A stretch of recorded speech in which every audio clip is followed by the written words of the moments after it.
If you time traveled to the Cambrian, you'd die instantly. Clapperboard a trip you wouldn't survive. Imagine stepping into a time machine, target set 541 million years ago. You expect to see dinosaurs, forests, maybe some familiar animals. But instead, the hatch opens. You step out, and within seconds, you're dead. Not attacked, not hunted, just dead. Instantly. Because the Cambrian period wasn't just ancient, it was alien. And early Earth was the most dangerous place you could ever set foot on. Let's find out why. Chapter 1. Welcome to Earth, but not the one you know.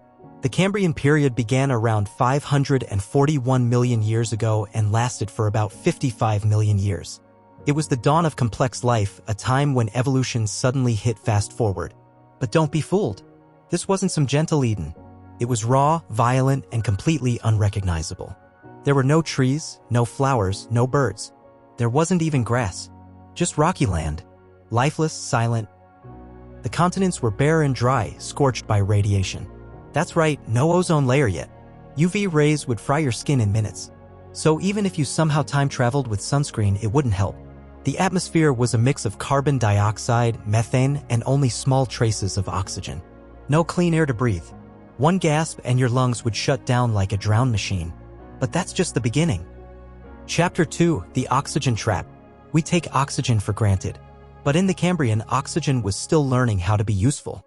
Most of the atmosphere was dominated by gases that would suffocate a human instantly. The oxygen that did exist was mostly dissolved in the oceans, fueling strange underwater life, but not enough to support humans. Try breathing? Your chest burns.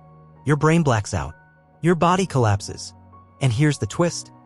Even if there were enough oxygen to breathe at, you'd still be in deep trouble. Because the creatures of the Cambrian didn't just look alien. They were armed to the teeth. Chapter 3. Aliens in the Shallow Seas. This is where the action happens. Shallow, coastal oceans teeming with life so weird it makes science fiction look boring. Let's meet a few of the monsters you'd be sharing space with. Anomalocaris, a 3-foot-long predator with spinning mouth parts and 2 eyes like satellite dishes. It swims fast, hunts smarter than anything else alive, and it's hungry. Opabinia, a 5-eyed creature with a vacuum trunk. Yes, 5 eyes. And it grabs prey like an alien claw machine. Wawaxia, imagine a sea slug wearing chainmail and spikes. It's not fast, but if you touched it, you'd regret it. Hallucigenia, a tiny worm with legs on both sides and spikes pointing up.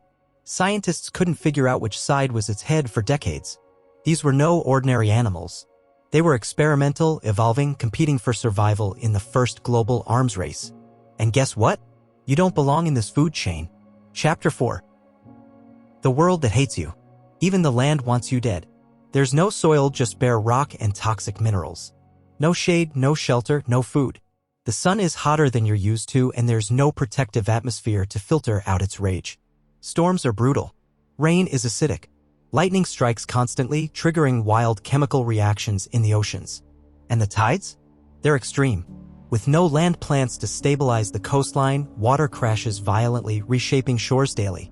You wouldn't just get lost. You'd be erased. And worst of all, there's nothing here that would recognize you as life. Chapter 5. Every breath is a mistake. Let's say you survived the UV radiation. Let's say your space-age suit protected you from the toxic air. You still can't eat anything. You still can't drink the water. You're just stranded. But there's one more problem. Your biology doesn't belong. The microbes of this world are billions of years old and completely alien to your immune system. Even a single cut could let in bacteria that would devour you from the inside out. You'd go septic within hours. Fever, delirium, death. And in this time, there's no one to help. No medicines. No tools. No one to bury the body. You'd vanish. Not with a bang, but with a whimper and a gurgle. Chapter 6. A world being written. Here's the beautiful twist.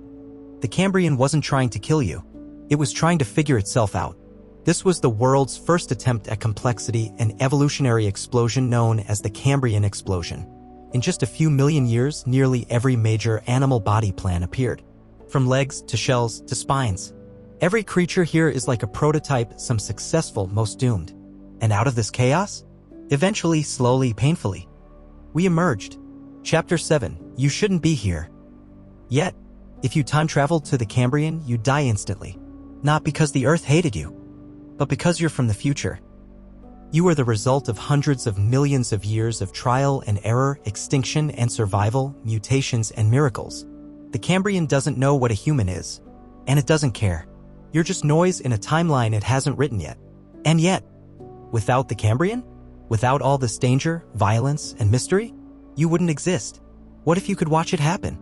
So maybe the real question isn't how you die in the Cambrian, but how, against all odds, you ever came to live at all.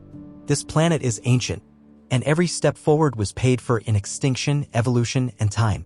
So the next time you look at a tree, or breathe air, or stare at a fish in an aquarium, remember, you're looking at survivors.